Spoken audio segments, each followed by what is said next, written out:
Welcome to the Realize Today podcast. I have my buddy Geoff here with me.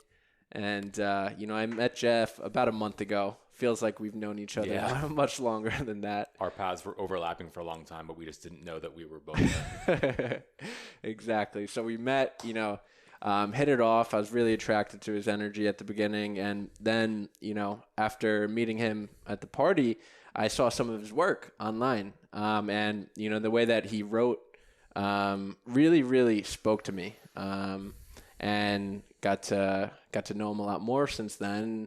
Got the urge to invite him on the podcast because we've had so many beautiful conversations. So welcome, Geoff. Thanks for coming. Thank you, Tommy. Really good to be here.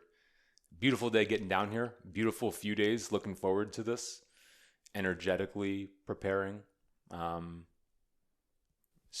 Stoked to be here. It's been a beautiful summer in Austin. It's a beautiful time in the world. It's a strange time in the world. Everyone is very online and very anxious. And it's hard to find peace, but I think we've both taken a lot of strides to get there. And I continue to be shocked with how young you are and how far along you are. And just really lucky, right? I remember the night I met you, it's like I moved to Austin for exactly this. This is why I came here, for these kinds of chance run-ins that then turn into something more and a chance to be mutually beneficial and remember everything, right? Here we have Yellowstone, the restless giant, bison. Like, I've been to Yellowstone. I think I was younger than you were. I was 2010. I did a road trip. I was born in '86, so I was at 24. I've actually never been there. It's on my list. It's high up there though. Yeah. But so you mentioned coming to Austin, and first of all, thank you, brother. I appreciate that.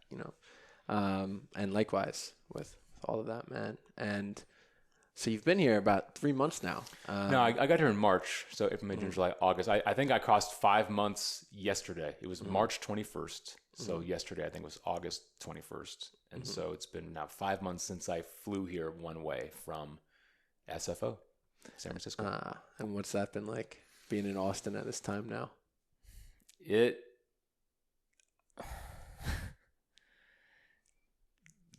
There was like a 6-week period I would call being depressed for no real good reason. I came to Austin much like I've moved to New York before. It's a chance to put together everything that I've been working on and put myself in a position where my only way out and only way forward is to combine it in a unique, original, undeniable way. And somehow, while doing that and through doing that, do enough things in order to stay here. So that involves paying rent and eating. And there are many ways to have a roof over your head and many ways to find food. A lot of ways to do that. But you have to do it. One thing I will say is that people work hard here. People are always working here. I've met all sorts of men and women who are working all the time. It reminds me that America is very work centric. And I came to Austin because, I'm an American poet. I'm an American artist, and you can't know the story of America without coming to Texas. So you need some experience in Texas if you're going to tell the story of what America is.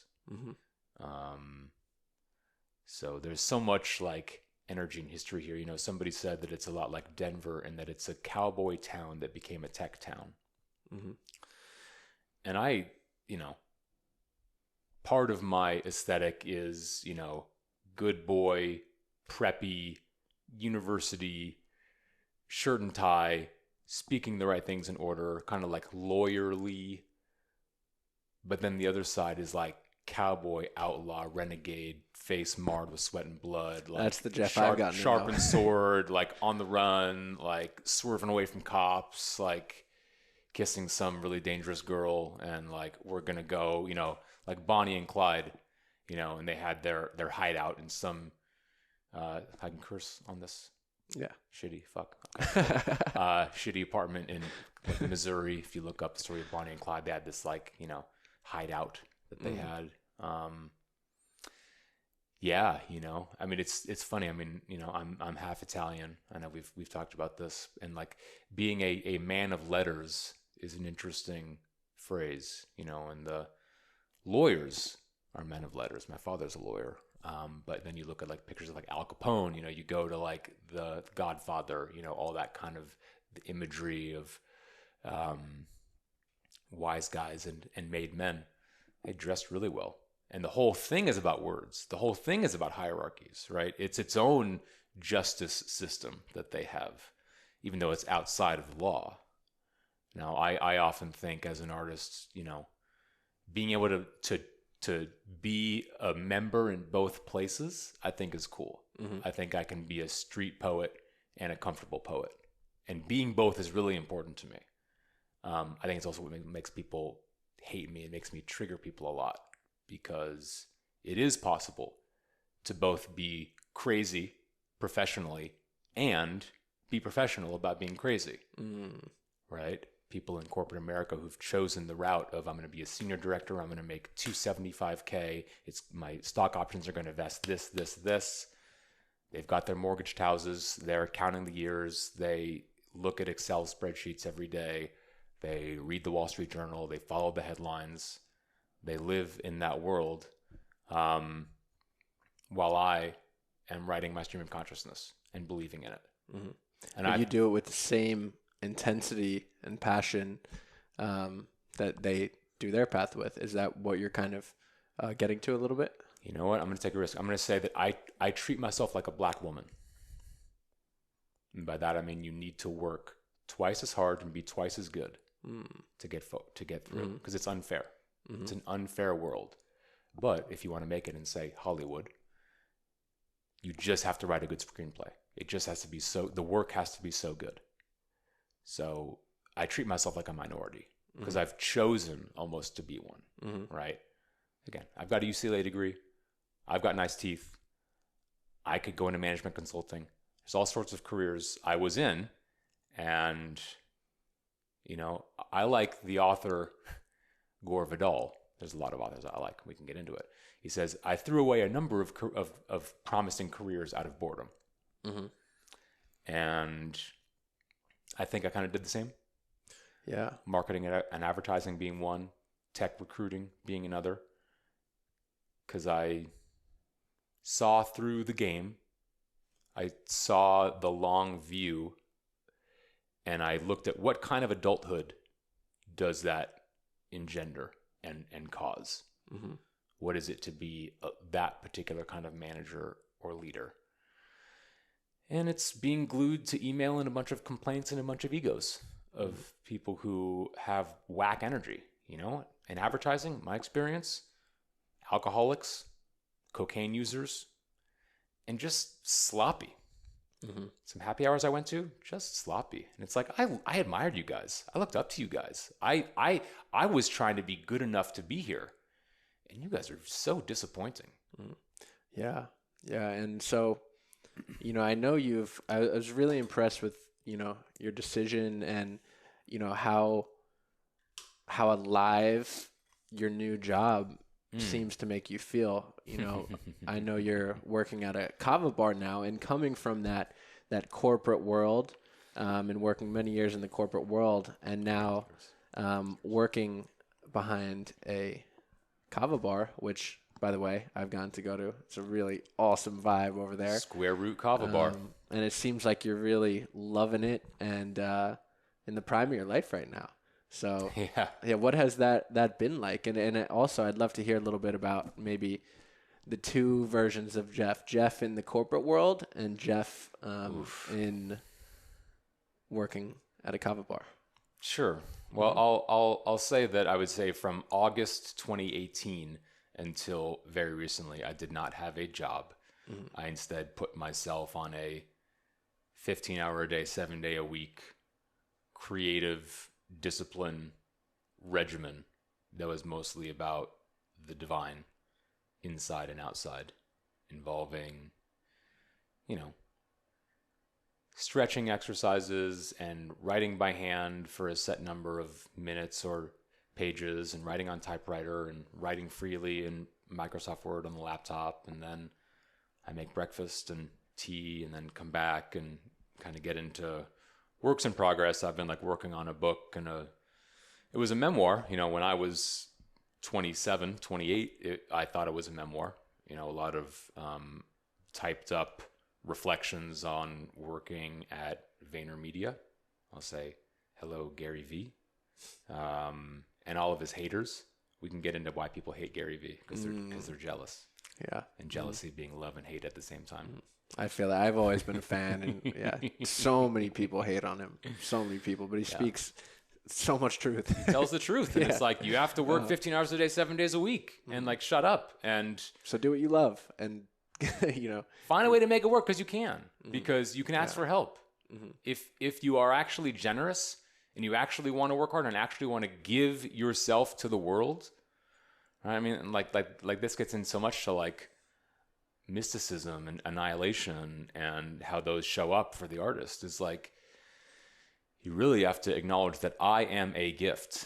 I am a gift, and I must, in a sense, disappear in order to give my gift. And if you can disappear, then you can sing a lot of fucking good songs and write a lot of good songs. Right? And that ends up being the goal, right? You want to be a rock star? That means you're going to write a lot of songs and sing a lot of songs. And you're going to look really cool doing it, right? All those good things are great. But the discipline it takes, and the real gratitude and wonder and humility that it actually takes to be the person who will actually do those things. That makes me think a lot about like the act of disappearing in itself, and how that becomes a skill to hone and get good at. Damn. And so in honing those skills, what do you find has worked for you to get good at tapping into that energy of disappearing, so you can allow the creativity to flow through? Man. I mean, it is about sitting down and doing it, and standing up and doing it, and going for a walk and doing it, and getting on the elliptical machine and doing it, and picking up the free weights and doing it, and going to the baseball field and bringing your cleats and the ball and finding a net and doing it. Getting in the studio and doing it. Driving to meet friends and doing it. I mean, it gets back into Rainer Maria Rilke and Letters to a Young Poet. And you have to find the thing. You have to ask yourself if writing, for example, is the thing you must do, and you would die if you were not permitted to do it. And if you ask yourself in the most silent hour of night, the silent 3 to 5 a.m., and God, I just had a pretty rough 3 to 5 a.m. It wasn't so much a dark night of the soul, because I'm pretty acquainted with darkness. But it was still kind of a heavy lift and a heavy drag of the things that were on my mind that I had learned that night. And you have to just know that that's what you are. And so you're always doing it. What Rilke said is you have to orient your entire life to the most minute, mundane detail to serving that verb for which you are the noun. Cutting your toenails, rinsing blueberries to put in your breakfast, wiping crumbs off a table, fluffing out your pillow, putting your toothbrush back in the coffee mug where it goes. That's all an act of creating your temple and palace, and also doing honor to the cyclical thing that you are. Yeah, and it's such a rebellion in this day and age, in this culture. It's almost as if slowing down and being present, you have to rebel against all of these forces that are wanting us to, maybe not wanting us, but motivating some of us to speed up, find success, make money, gain followers, do X, Y, and Z. Found it. But it's like we leave so much on the table with our awareness when we're not actually slowing down with those slow, present moments, brushing our teeth, making our food. I feel like there's gold to be found there that is often missed. Yeah, I mean, it's also very precious downtime. I've heard the phrase, take care of your downtime, and the uptime takes care of itself.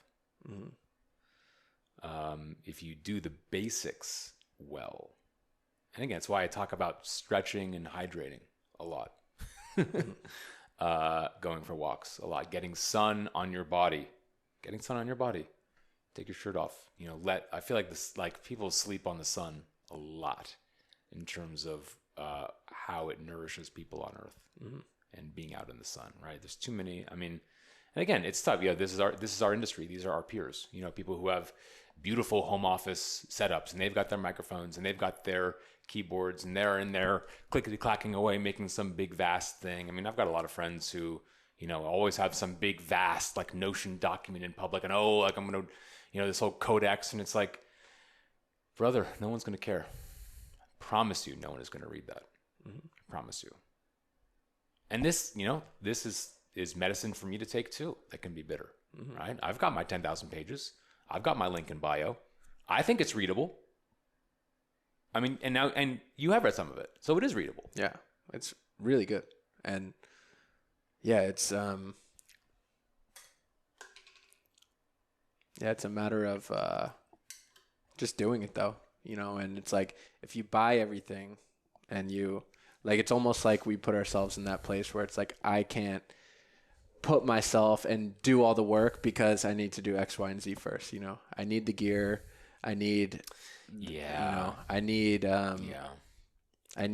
all these things to be in the right place to actually sit down and write every day. And it's just the resistance to doing the actual thing. You'll come up with any excuse to not actually sit there for hours a day and commit to your art. Yeah. And it's the choice that's harder.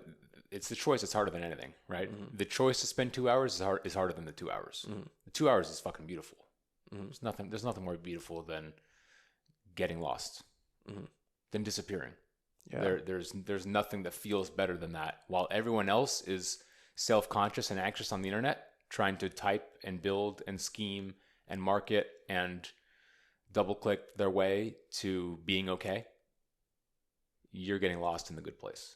And then again, they fucking hate you when you're better at the marketing stuff than they are, and you know how to get lost for 5 hours and actually bring back some gold that's actually worth selling in the marketplace of blah, blah, blah, blah, blah, blah, blah, blah, blah, blah, blah. Because there's a lot of that out there. Yeah. There's nothing but blah, blah, blah out there.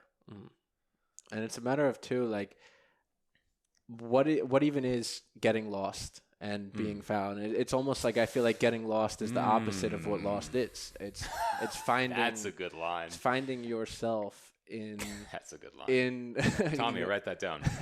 That's a good line. Yeah, I see it as like we are lost when we're doing all the things, and the getting lost is actually finding ourselves, on a deeper level of truth.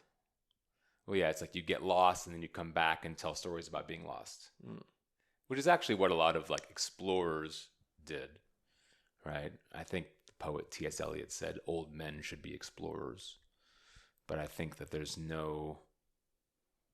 I mean, I can talk about in a way. I feel like I've skipped it. I've understood and made it a component part of myself. The midlife crisis. I think I know what 40 and 45 is going to be like for our peers, for my peers. Judgmental, mean, bitter, angry, silent. Men leading lives of quiet desperation. Our peers, meaning just general humanity of people our age? I would say our age, and then also, I'll use the word milieu.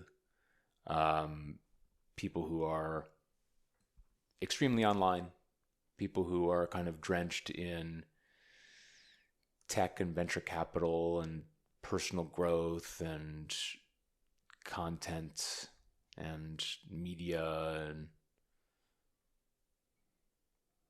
culture broadly, I would say. Yeah. And again, coming to Austin, I sort of have spent a lot of time among, I'll say, coastal elites on both coasts. And, you know, I've got a lot of critical things to say about, you know, Stanford University and the people that it spawns and what it represents. And, political conservatism versus being truly progressive, and what really being progressive involves and what it really costs in terms of your own wealth. I have a lot of disagreements with my peers about what is wealth. And they see my freedom and they hate it.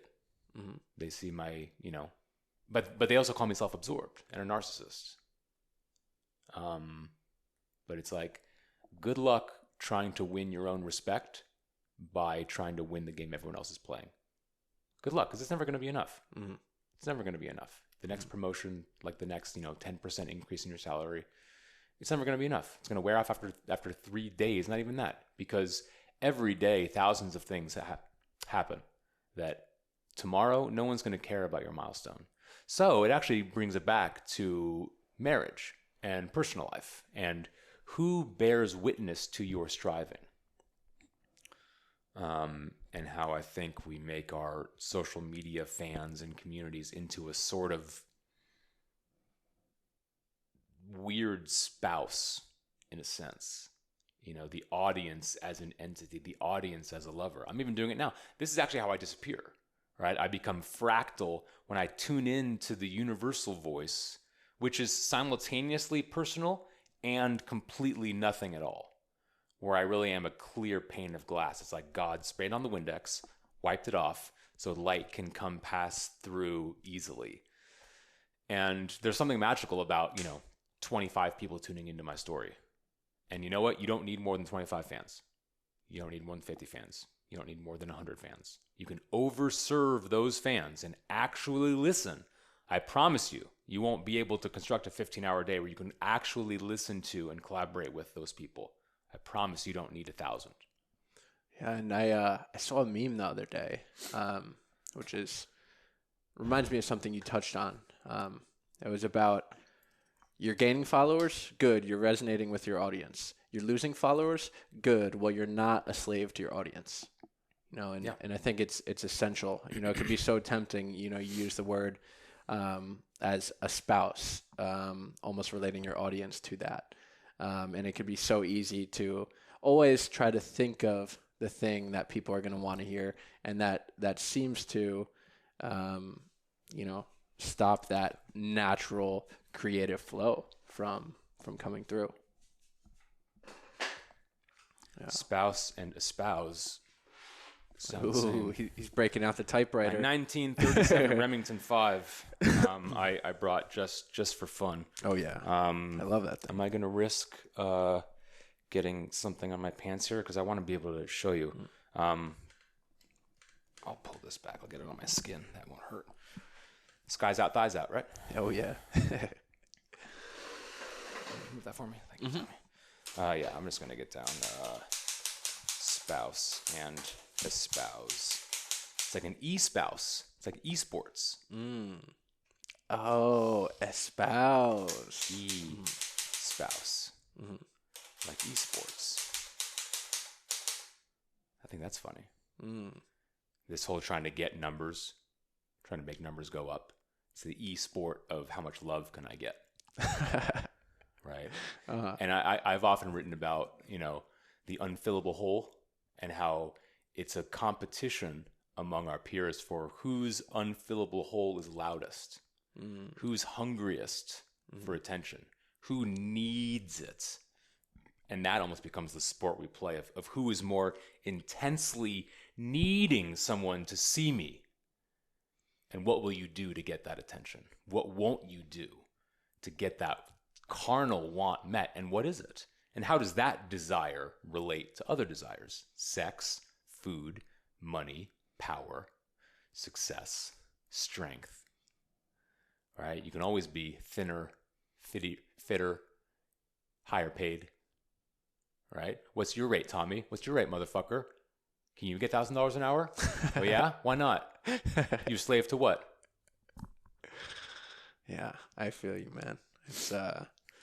it's a game, and it brings me back to, what you're mentioning about what game are you going to play, and we all get to decide what game we want to play.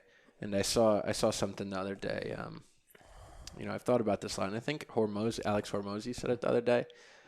You can never win at the game that's not yours. Like, I think an essential piece of like define your own game, play your own game, and even if you win at someone else's game, you lose because you're not playing your own game.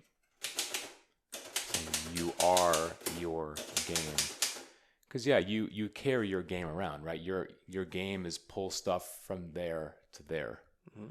The poet Charles Bukowski has a good line. It's like the way to make art is to something about creating new truths that run from the gut up through the heart, out through the head.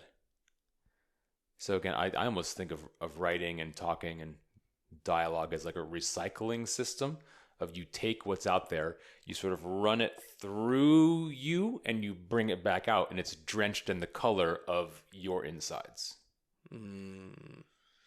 I think of singing the same way.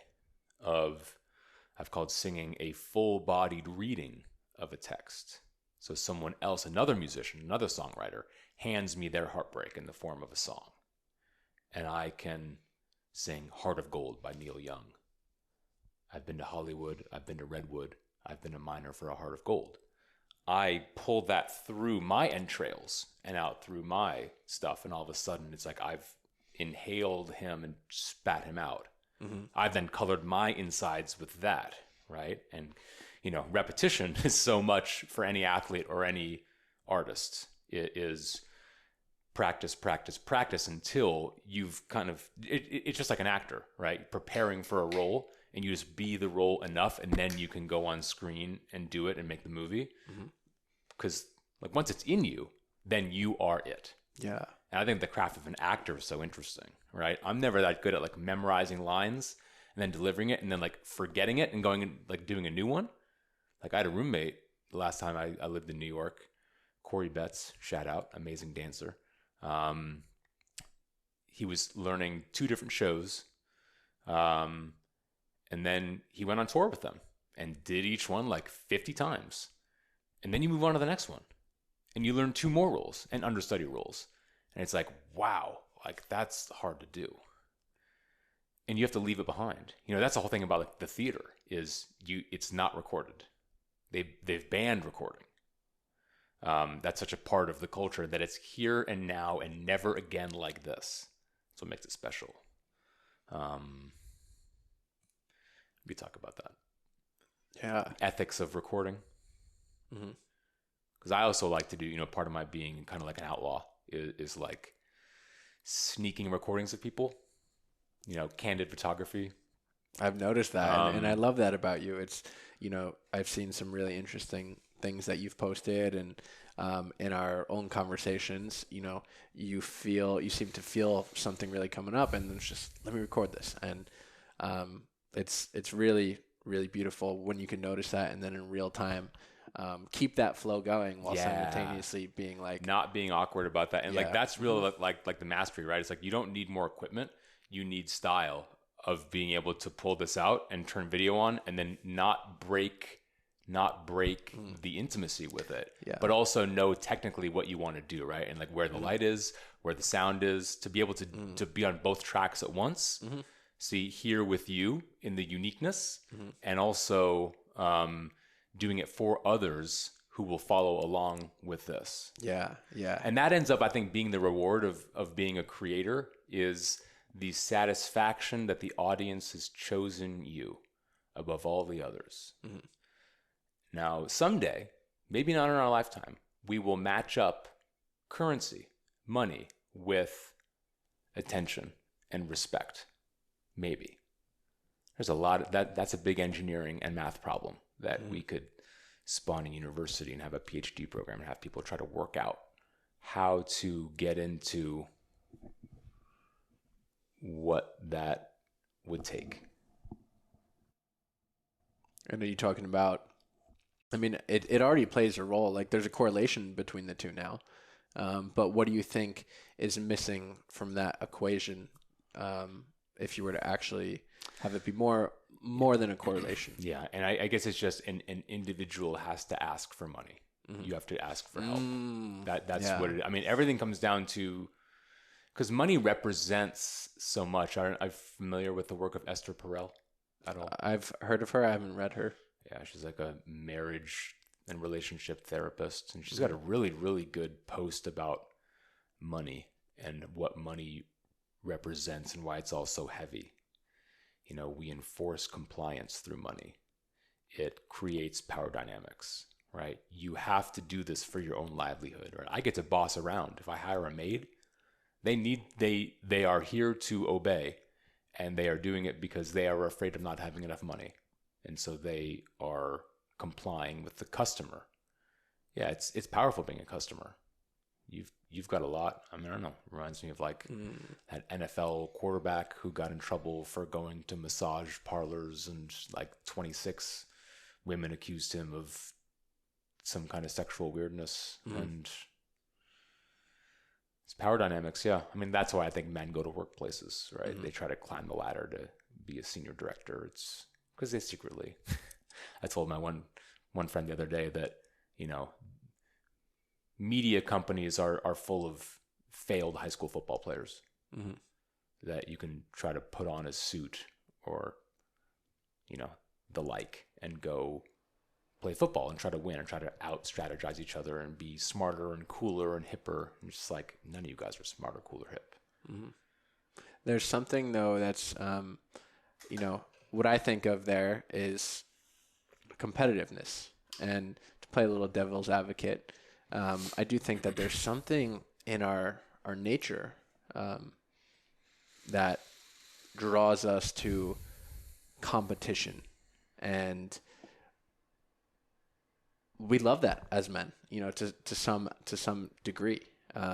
And I think that might just come back to like playing your own game, because I'm sure you're competitive with yourself at creating, and, you know, even a comment that you made before about, you know, working that 15 hours a day because not everyone's doing it. And that's the way to beat, you know, everyone else. You definitely did not use that term. But everyone else. Yeah. I mean, I've, you know, chip on my shoulder. I don't know if it's that exactly, but I have the same thing. I like proving haters and doubters wrong. It's really satisfying. Yeah. To be better than them. And that might be my weakness. That might be a flaw of mine, because I'm also of the school that you can't think anyone else is lesser. But when someone insults me, right? And again, the older we get, the more personal our choices become. I think it was a George Orwell quote that says, by the age of 50, every man has the face he deserves. And I think a face is a good metaphor for bank account, reputation, resources, you know. And yeah, people can get nasty with each other. Women can get nasty with each other about, you know, you're too old to get married. You know, like no one's going to, like, who's going to want you? Like if I break up with you, like no one's going to want you. It gets nasty out there. For sure. So that's why I try to stay youthful. I try to stay in awe of flowers and trees and nature and wood and stone and things like baseball. I was going to say, as soon as you said youthful, you know, you do something so incredibly unique for someone your age, is you started picking up baseball and, you know, playing baseball with a level of seriousness and purpose, you know, and connecting with that sport, and, you know, pitching, and, you know, every day getting out there and making that a part of your routine. And what is that, you know, what inspired that, and what does that make you feel?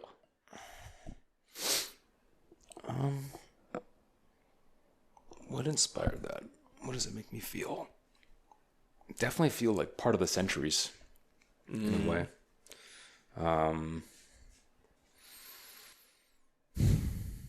What inspired it? Yeah, you asked this the other day. I don't know if I'm ready to answer. Let me maybe come back to that another way a little bit later in the conversation. Yeah, because it's a good question and it's a good subject, but it's really big. I mean, it's about belonging. It's about brotherhood. It's about hierarchy. It's about service. It's about pride. It's about defense. It's about sacrifice. It's about war. It's about death. It's about the shortness of life. It's about history. It's about examples. It's about role models. It's about education. So there's a lot of big nuts there to arrange on a board. I don't know, but I don't know if it's nuts to crack, right? And that's the funny thing about this word nuts is you can crack a nut and split it open, or you can arrange nuts on like a chessboard. Is almost where my mind went of all these words that we've dropped in this thing, right? We could take this transcript, we can have it transcribed by ChatGPT or some other tool. We have the transcript, and then you could almost like randomize the words, almost like shake it up in a bottle, much like I do with the kava bar, right? I put in some cinnamon, I put in some honey, I put in the kava, I'll pour in coconut milk, and I'll shake it up. These are good metaphors too, right? The honey and cinnamon, you really got to shake, because the honey is going to stick to the bottom, and the cinnamon is going to going to clump up. So you really got to shake it a lot to get it loose. You also don't want to heat it up too much, because kava is really good when it's cold. When you shake things up, it gets warm. So that's why I always fail if I forget to add in the cinnamon or the honey until the bottle's full. Then I got to shake the whole thing. That warms up the whole thing. But I might be wrong about that. Maybe if that little part gets hot and then I pour cold over it, maybe it's exactly the same, because that heat spreads out to the rest of the bottle. So yeah, I mean, I can talk about the kava bar job as a fun. You're like a chemist, really. Not to mention it's plant medicine, and part of coming to Austin, has been interest in plant medicine. I know that the conscious community here had a very good reputation, and I'm kind of surprised, but also not surprised that I've been more drawn to the conscious community rather than necessarily the creative community. When I first got here, I met a lot of musicians. I was going out on 6th Street a lot. Shout out to Friends Bar and the Blind Pig as places that kind of felt like home. And I've been there. Several musicians, Lane Leach, Hunter Walkup, Goldie Pipes, Joe Vega, guys that I met and were very kind and very cool. I've kind of played on stage with them before, and they made me like part of their gang, and it felt so good. And since kind of getting the kava bar job maybe 3 months ago now, 3 months I think, I've not been back to the Skylark Lounge, and I was going there every Thursday, and it felt so good to be home. And we would like go out. I went there on 4/20, April 20th, and it was just beautiful. And I was filming a lot of stuff there, taking a lot of pictures there, and like working hard to make the posts good later. Could have done more editing, right? I think video editing is going to be a skill for the rest of our lives. So, oh yeah, any young creators out there, you have time to learn a skill before you're too jaded and too familiar with your own tools and believe in yourself too much. It's funny. I have this thing where, this story where my tech skills aren't there and I'm too late to learn them. and it's such a 26 ain't what it used to be, huh? It's such an unhelpful story. I too was old at 26. Don't worry, it's normal. It's totally normal. I don't have enough time. Oh, doesn't have enough 15-hour days. Yeah. It's not enough days in the lifetime. Yeah. Have you figured out how to pause time? Yeah, I mean, that actually has everything to do with like disappearing.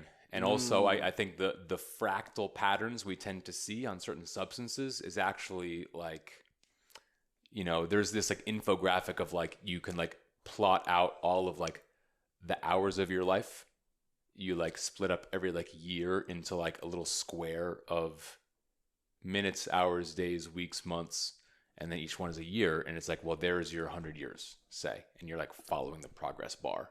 You know, time is kind of ticking away. And, you know, who you become through the time you spend is really what you are, right? It's not about my 10,000 pages in the cloud. It's not about my 6,000 recordings on Smule. It's not about my 3 hours of recording on SoundCloud. It's not about my 50 posts on Substack and Patreon and Medium. It's not about my Tumblr. It's not about my LinkedIn or my Facebook. It's not about my, you know, 10, 40,000, 70,000 tweets on GP Lewis. It's not about that. Now, it's all there, you know, it's all there. And the body of work I have is, you know, larger than a lot of people who there are entire scholarship careers dedicated to that. A Goethe scholar, a Beethoven scholar, a Voltaire scholar, a Proust scholar, a Da Vinci scholar, a Dante scholar. You know, I always tried to match Soren Kierkegaard. I think he had 8,000 pages of journal. And I was stoked when I was halfway there. I remember I have a screenshot of number of pages. You know, my Apple Notes, when I copy pasted every single one of them out into Microsoft Word, the whole thing. There were, you know, 60 something, 70 something notes. I would write in them both on laptop, on phone, and then I would go to iCloud.com and log into my notes there. And as soon as the document got like too slow to add to, I would say, okay, that one's done, go to the next one. And then, yeah, I was on a plane from San Francisco to New York. This was the first time I lived there when I went to go work at VaynerMedia. That brought me to New York the first time. When I'm like, you know what? I believe in these. I believe in these pages. I believe in these documents. So I'm going to number them in chronological order from 01 through 68. And it's like, this is a body of work. I don't care if it's good. And you know what? When I go back and read it now, it's better than the stuff I write now. It's clearer. Wow. Simpler. What do you think Pure. it was about your life then and circumstance that was allowing you to tap into something that you feel like is more powerful than what you're putting out now? Here's exactly what it was. Is I was under the impression that what I was doing was rare. And now I know that it is not. Now I tend to be too soaked in the irony of the simultaneity of 10,000 people out there just like us. White guys just like us, making content right now, trying to break through. And I'm more interested now in a much more narrow niche of humor and philosophy, I guess I would say, which is the absurdity of trying to save yourself through making content. And I live out that problem, right? And I think that makes me a real poet, is you are living the questions. Back to Rainer Maria Rilke. You know, live the questions now. Be patient with all that's unsolved in your heart, because there's always going to be stuff unsolved. Even on the last day of your life, it's all going to be unsolved. And that's what you learn by doing 10,000 hours and 10,000 pages and 7 years and 10 years and being unemployed for 5 years, but working triple days, right? Yeah. So I've laughed on my peers, all the people from high school who like talk shit and make a comment. A, I'll soak your fucking comment with a lot thicker nectar than you can ever throw at me. And B, I don't fucking care, because I go 3 times faster than you. I go 10 times around the moon to your 1. And I do every day, no matter what, self-motivated, and only death will stop me. So you can come kill me. Go ahead. But you'll have to know and watch this video and say, that's who I killed. And what could he have done for the earth? Yeah. So they love you and they hate you. And that's jealousy. And people love that. People love to feel conflicted, right? People watch the news because they love to feel miserable. And I think people look at artists because they want some sort of mirror for their own inner conflicts. Because we're all so conflict. We're all divided against ourselves. I wanna circle back to what you just mentioned about, you know, your work in the past, and that the belief that you were the rare one doing something different, and how that translated into your work. I never thought about that before I said it, by the way. That's really interesting. It makes me think of, and I felt this in my own life, and I see this me 4 years ago, driving across the country, like with these big dreams, and I still have part of that, but I see naivety as a superpower in many ways. Yes, it is. It blocks you from the resistance, the inner critic, all these things that could potentially get in the way of really feeling empowered with our voice and our creation. Well, you have to think that you are different. And I mean, the sheer force of and the intensity of your observation has to be, I think, really palpable, right? I mean, Da Vinci said something. It's like you have to learn how to see. Learn how to see, because everything connects.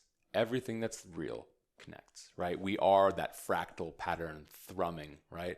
So when we get on plant medicine, things start to vibrate a little bit. It's because that's what we are, right? If you think about the planets up there, they are going so fucking fast. And like they have recordings of the sound of like Saturn, and it's eerie. It's like, Yeah. I mean, because it's moving fast. I mean, think about how fast things are moving up there, right? Baseball ends up being a pretty cool metaphor of like planets moving, right? And how fast the ball moves, and how fast the bat, this certain angle, this certain like exit velocity from this hitter, like comes at you fast. And when you get down to a field and you play with good players, right? When I tried to walk on a men's Bay Area men's senior baseball league team 2 summers ago, man, there were some like current high school players there, just like practicing with the guys. You see those guys gun it from right field over to third, like on one hop, like holy shit. Like I'm at second base about to like take grounders, and I see these guys just like, wow, the ball just moves really fast. Same thing with pro football. You get down there and you see the ball is snapped, the play happens, the play's over. It's like, wait, all that just happened? It's just over like that. And it's like, oh my God. And you see the difference, when between college and NFL, you see a guy come in and who was really good in college, and just the game is just that much quicker. And looking at it from our relationship to time, it's barely quicker at all. But you put them in that, and it's like that little tiny bit means everything, Yeah. It's funny, on the Uber ride over here, I looked down. I was on 35. I looked down and I saw the UT football team practicing. Oh, nice. And they've got that, it's like the stadium's like over there. There's 2 practice fields, one here and one here.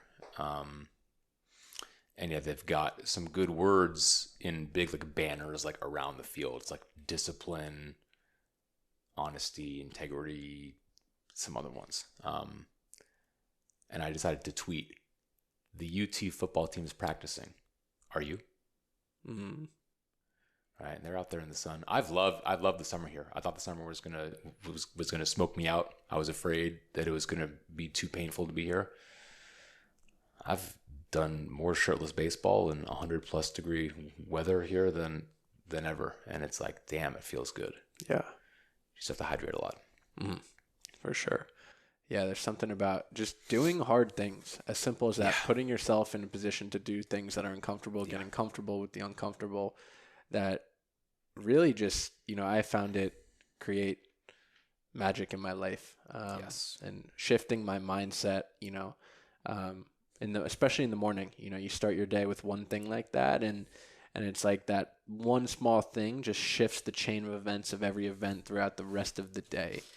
No matter what you decide to do, or it's just a subtle mindset shift of being uncomfortable. I'm writing down shifting from mindset to body set. Because you reminded me of a line from a poet, playwright named Jean Cocteau. He said, people love to recognize, not venture. And I think that's really going to be a main thing in our life. Because venturing costs opportunity costs. So there's a lot of haters, commenters, critics who, well, so I'll also say that I've learned a lot by following older men on Twitter. And I guess we're saying rest in peace, twitter.com, because now it's x.com. Oh, yeah. Thanks yeah. to I didn't even pick up on Elon that. Musk's referred to it. stupid leadership. I wish you would stick to batteries, dude. I wish you would stick to engineering and design and stay out of the humanities because you don't know what you're doing. You don't like what he's doing? Not in that realm. Mm-hmm. There was a good write-up in Rolling Stone. I forgot who the writer was, about his like childhood wounds, essentially. Mm-hmm. Right. I mean, I respect him in the same, you know, and now I feel like I'm like a Jordan Peterson character about to get canceled and ready to risk my reputation, but like, so be it. I was going to say that I can respect Donald Trump in the same way I respect Elon. Is you have a childish wonder about things and you are living your curiosity out, and you are successful and popular because you sort of invite others to be curious with you about how things work. You're willing to be foolish and make mistakes in public as sort of like a persona, as sort of like a caricature of,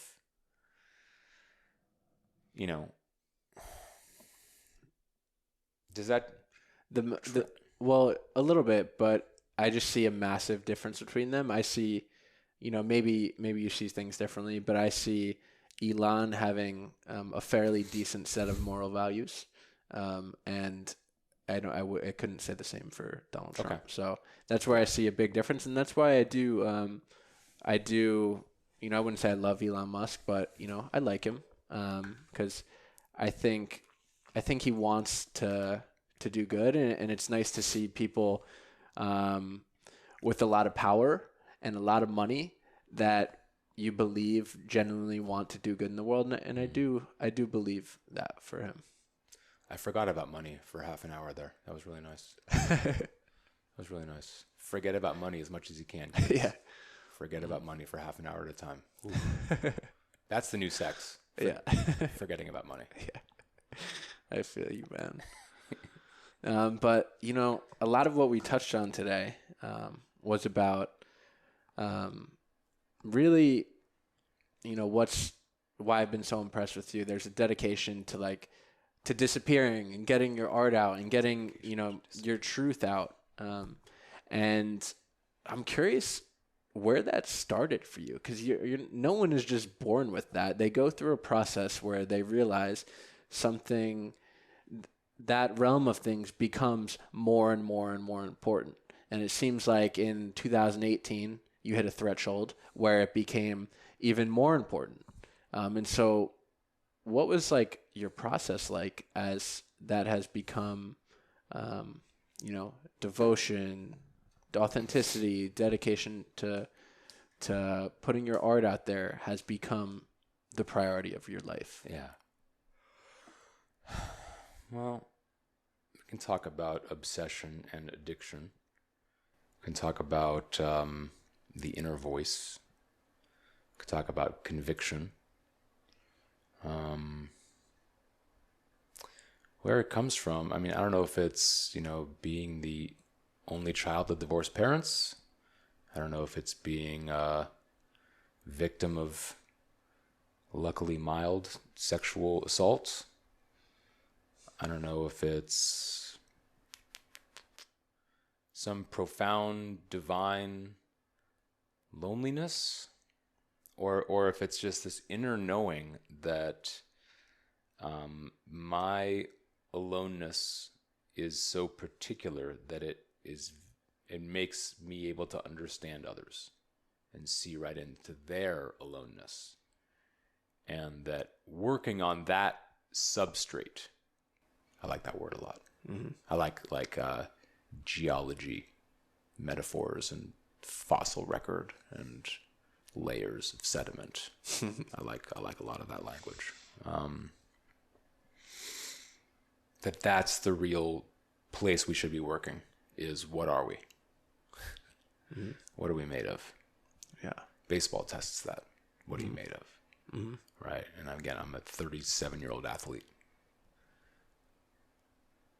26-year-old athlete, that's a good place to be. Mm-hmm. So when you were at, VaynerMedia, say, was this a priority for you that you did alongside your work there? Yeah, that's where it started. Yeah, and the reason I ended up leaving VaynerMedia was I didn't want to put in more hours. That my philosophy was, you've got me from 8:45 a.m. to 6 p.m. If I don't get my work done in those hours, that's not my fault. That's the organization's job to readjust expectations, to give me the time that the work deserves. It deserves to be thought about deeply, right? Rather than brainstorms and content calendars and posts just because. So I admit I was an arrogant asshole in many ways and had a superiority complex that I did not deserve. And my work was interesting. I did some interesting things. But, that whole industry is really about business results, right? And again, I've worked in tech recruiting since then. No one really cares, if you just write down on your resume what you did, that's a C player. It's not an A or B player. An A player understands the business, and you understand how you impact the business. This many new customers, this percent up in sales, that's what matters if you're hiring A players. Gary Vaynerchuk has a good rant about A players, B players, and C players, and that all are valid on a team, right? If we had a video editor, they don't need to be an A player, because again, I would then distrust them in a sense, because if they're anything like me, they are milking their job for material all the time. There's a book I wrote and didn't publish about VaynerMedia and what I saw there. And it's almost kind of fun to hold it as blackmail. It's almost kind of fun, again, back to kind of the outlaw kind of thing of, and being able to walk the talk in a courtroom, for example. I think I do try to be the ultimate good guy, almost, by way of experimenting, flirting with every kind of bad guy and then discarding it. You have to burn through all of these personas and archetypes in order to know how and when to wield a sword or brandish a weapon, right? I've sometimes think of myself as a dark magician, right? I really can get nasty with people, and it makes me sad, because it makes me wonder, damn, the damage that I carry in me is even worse than I think, and worse than I'm aware of. When was the last time you've witnessed that part of yourself? Because we all have it in us. Yeah. Well, just this last Saturday, I took a pretty sizable dose of magic mushrooms and went to a really cool party in kind of the woods-ish in southeast Austin. Well, it's not even in Austin. Del Valley, Texas. You know where that is? I haven't been there. It's a campground. It was 3 people's birthdays. Party was called Portal to Atlantis was the name of the party. How Austin? There was a DJ. It was extremely awesome. So there was a swimming pool there. I had arrived at the party dressed as almost like a serpent pharaoh. I had I showed you the pictures of it. These gold snakes I had wrapped here. I didn't have a shirt on. I had put on makeup for the first time, and just real short black shorts, and no shirt, and just these gold snakes. And I ended up. To answer your question, how I deal with that anger now is I put it into excellence. So there's a swimming pool. They were having racing. They were doing diving. So it's all of a sudden I kind of connected with this heritage of being a merman and a sea serpent and like Poseidon and like Leonidas, right? I had a lot of like Michael Phelps kind of like imagery come to me. I was even like doing his like warm ups like this. Yeah. So I kind of put it into excellence now. I don't really get. I've really only had a small handful of anger moments, and it's been several years. I remember yelling at my then boss in 2017 or so, and like storming out and essentially quitting and saying a very profound, "You suck," like you're not worthy of me. Is really was the heart of it.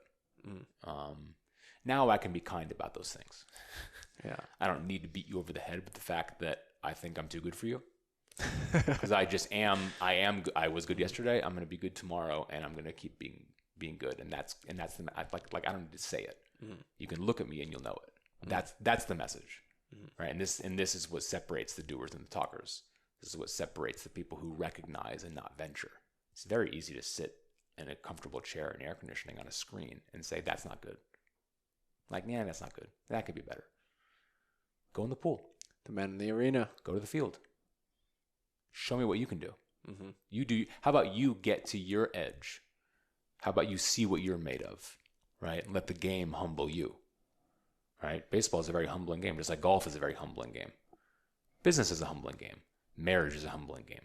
Writing is a humbling game. Acting is a humbling game. Photography, painting, all these disciplines. Living. Yeah. Slowly but surely it will humiliate you. And that's a good word to think about, is humility and humiliation, right? The more you write and the more you talk about writing with writers, etymology ends up being huge.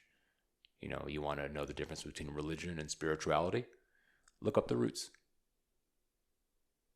And you can do that with a lot of words. Dragon of the jungle. Dragon. Jungle. Yellowstone reveals the park's rich array of nature and history. Stay safe. They are wild and dangerous. He's reading from some things on the wall over here. Yellowstone National Park. Park guide.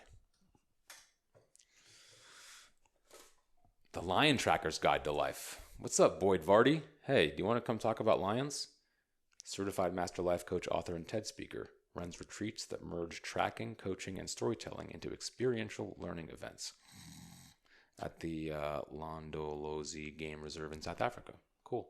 I haven't read that, but he tells a good story. He's a lion tracker out there, and he relates the story of tracking a lion to approaching life. As a big metaphor. Hell yeah, beautiful. I love lions. Yeah, I mean, I've really stepped into my Leo energy. Well, yeah, so. Yeah, I'm a Scorpio sun, Leo moon, and Leo rising. And that's kind of stayed with me. Scorpio very much sharpened stinger behind my back, ready to kill you if I need to. I don't like to use it, but I need to have it. Yeah. For my safety and my quality of life. Yeah. And my superiority and my righteousness. Yeah. Which I'm not ready to part with. So that's where I move to the softer, more vulnerable part of me and my voice and my work. It is, who am I when I can't rely on competence anymore? When I have to be weak? When I can't know that I can win by force? Right? This is the same thing that like money accomplishes. Right? You don't need to be nice. You don't need to actually get to know people. The money is the message. And that's the nature of the interaction, right? Do you feel that scorpion, for that metaphor, do you feel that serves you? Do you feel that bites you, or hinders you in any way? How do you think that impacts your art and how you show up? It used to. I think I'm beyond it now. I think I know that kindness and generosity and openness is the way. And that naming that is never a wrong thing. And putting that forward is never the wrong move. And it's the same thing everyone always says. It's like, if you just say what you feel will never abandon you or betray you. That's always the right move. Say what you feel, follow what you feel, and do that, and you will never be led wrong. That's always the right choice. So then the more tactical, strategic thing is, how do I set my life up in a way such that I create problems for myself. I create obstacle courses for myself.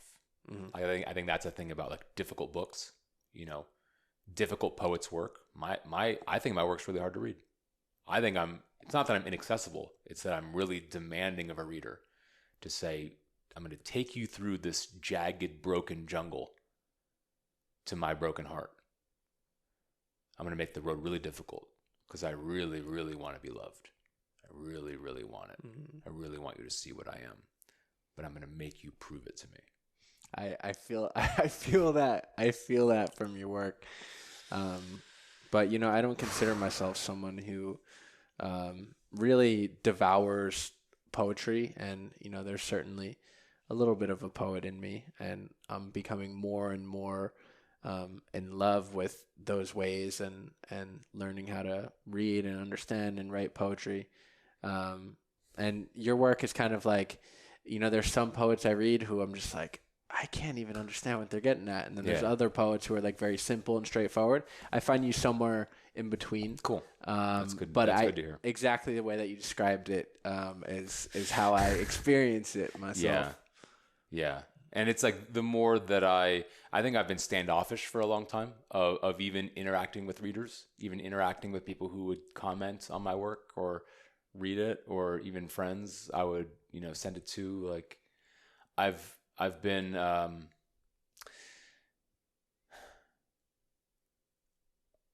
I've followed the poetry community and listened to their podcasts and learned a lot, and I observed them. Again, I still have this lens of like careerism and judging events and people and their behavior and the choices they make about self-promotion, right? We can get into self-promotion and arenas of self-promotion. I've often thought about, who owns the circus tent under which we're all striving and fighting each other. And I think I've almost like reached the end game of like marketing and product, right? The more time you spend around cameras, the more you realize that the moment is renewable and that you can always do this. It's always now. And the audience will always be there too. And that there's no race. Bob Marley's got a good quote. He says, the day you stop racing is the day you win the race. And I feel like I've caught up with real time now. And I felt this way for several years of like, you can't make a mistake. Like a friend's mom told me that like 15 years ago, and it's stayed with me. And I believe that now more than ever, right? Especially as I've kind of become somewhat of a scholar on artists and the artistic process, and, listening to Miles Davis interviews and, listening to Herbie Hancock talk about Miles Davis and how it's, he says it's, the well-known quote is, there are no wrong notes in jazz. The next version of that, what it actually is it's like if you play a wrong note, it's the note after it that makes it wrong or right. So if you go with it, and Herbie Hancock conveyed this exactly. They were playing on stage together, and Herbie played a wrong note, and he went, oh, because Miles was in the middle of some genius shit. And then Miles turned and like listened and played something else that made that the right move. And it's like, talk about that in terms of like a generous teammate, right? To turn your error into a victory, right? That can't happen in baseball like that. In music, it can. Because music is always going like this. You set the beats per minute. You set what it is. And within that, you've got all sorts of wiggle room. Right? In baseball, it's stretched out a lot more. Music, it's a lot tighter. So, and conversation. Yeah. Same way. Exactly what we're doing right now. And again, like, I mean, if I had more, hip hop skills, you can really do a lot with the jagged like movements you can, right? It's like martial arts of the mouth, right? And you, but do that with words. Like you ever see like rap battles? Yeah, dude, it blows my mind. Stunning, art. Goosebumps. Yeah, and it's all out of love, even though it's extremely violent. I'm extremely interested in the relationship between violence and love. I mean, again, I said earlier on this podcast, I can't believe it, that there was something I respected about Donald Trump, and again, I this is where I like to be like a dangerous philosopher of like, sympathy and empathy for rapists and criminals and pedophiles and that stuff are the same things that have tortured me. Understanding the mind of a serial killer, a school shooter, and somehow finding something funny about it. I mean, that's why, my thinking might not be popular. But I do think that the future of media in the creative arts is how fast can you get canceled? And that becoming its own sport, right? That's the new like race car driving, right? 0 to 60 in 4.2 seconds. It's like, how fast can I make someone go, rah! Yeah. How fast can I punch a sacred cow in the face? I mean, it's okay when it is true, but the fear is that, people doing that in an inauthentic way, saying things they don't even believe. Yeah. Because that's going to be the thing. Very slippery and kind of a moving frontier. Yeah, well, what I'm saying is I'm thinking of it as like there are motivations, almost as you talked about before, as in, the seeking for power and, how that can sometimes be so unconscious. And it's like, you can unconsciously see this route. I know how to get these views. I know how to, by going the shock value route. Views also aren't really power. Well, attention. We'll say attention. I would say attention is not, like, people think that's what they want, but what they really want is to be trusted and to be believed, and that when I say jump, you say how high, and you do it because you want to do it, not because I'm going to threaten you to do it, right? And this is why to get to the non-senior director corporate mode of self-respect is such a long road, because you have to let people do it, not because they're afraid of not getting paid. Right? Everything done in corporate America is because they're afraid of not getting paid. I won't be convinced otherwise.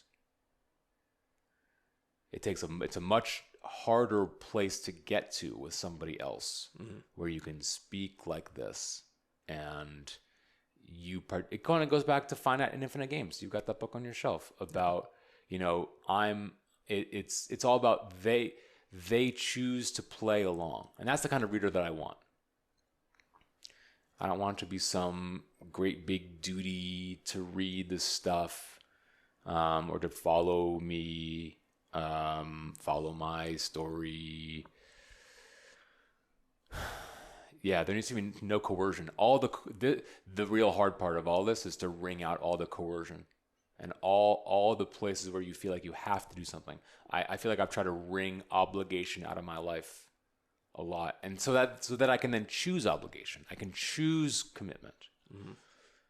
And even if our jobs end up being the same, right? I've found that in a much longer way, it means a different thing to me than it will to somebody else. And I think that's a beautiful segue into kind of wrapping this up a little bit. And I'd love for you to just tell the listeners, where can they find you? Where is your work? Where should they look? So on Instagram, I am GP Lewis. So I'm Geoffrey Paul Lewis, and that's Jeffrey with a G, Geoffrey, named by my parents for Geoffrey Chaucer, the English author, Old English, Canterbury Tales. So yeah, that's where St. Paul, I guess. And then Lewis, Lewis, which used to be Louise, Luiz, which is Portuguese. We think my great-grandfather was the illegitimate child of the parish priest in the Azores, which is an island off of Portugal, and that the girl who he impregnated was then married off to a dairy farmer in Vallejo, California. And so that's how I got to be here. Wow. So yeah, on Instagram, I am at GP Lewis. Twitter, I'm also GP Lewis. My account was restricted back in February. I'm still not sure exactly why, but you can click there and find right now I'm at GPL_rights. WRITES. And the link in my bio at the moment will go to, so I've got Medium, Substack, and Patreon. I think Patreon, I'm GP Lewis 09. Substack, I'm GP Lewis. Medium, I'm GP Lewis. I've got SoundCloud, I've got YouTube, because I've done 25 one-hour episodes with someone we've put those on YouTube. And then SoundCloud, I like to do just kind of like voice rambles. But I've got some voice rambles in Patreon and Substack too. So that's a good start. I guess that's a good start. You can like direct message me there and I'll check those out. Yeah, for everyone listening, I just got into reading some of Geoff's work about a month ago. Really, really awesome stuff. Super deep, entertaining. And if you like this conversation, I'm sure you'll love his work, and not just his writing, but also his monologues and speaking. So yeah, thank you so much for coming on, brother. It's a pleasure as always. And we're gonna play some baseball right now. We're gonna go work out. And I worked out yesterday. I was doing long toss, and I've learned rather than this and come here, you lean this back and kind of get like up with the arm. Ooh. I just get see like little clips on Facebook, and it's like, damn, like you improve your game like that, right? Yeah. So it's like there's so much education out there. Absurd. You know what? I hated the algorithm for a long time. I'm down. Bring it on. Because I think the algorithm is God in a sense, right? And it's so much beyond algorithms. It's like there's something that you need to see next, and that's beyond tech. That's beyond any software engineer working in Menlo Park or Sunnyvale. Totally. You want to sit down another hour and talk about God as an algorithm? I do need some outdoors time, and I do need to work at the kava bar at 5, and I do need to eat some leftovers before then. Thank you, y'all. It's been a pleasure. Peace.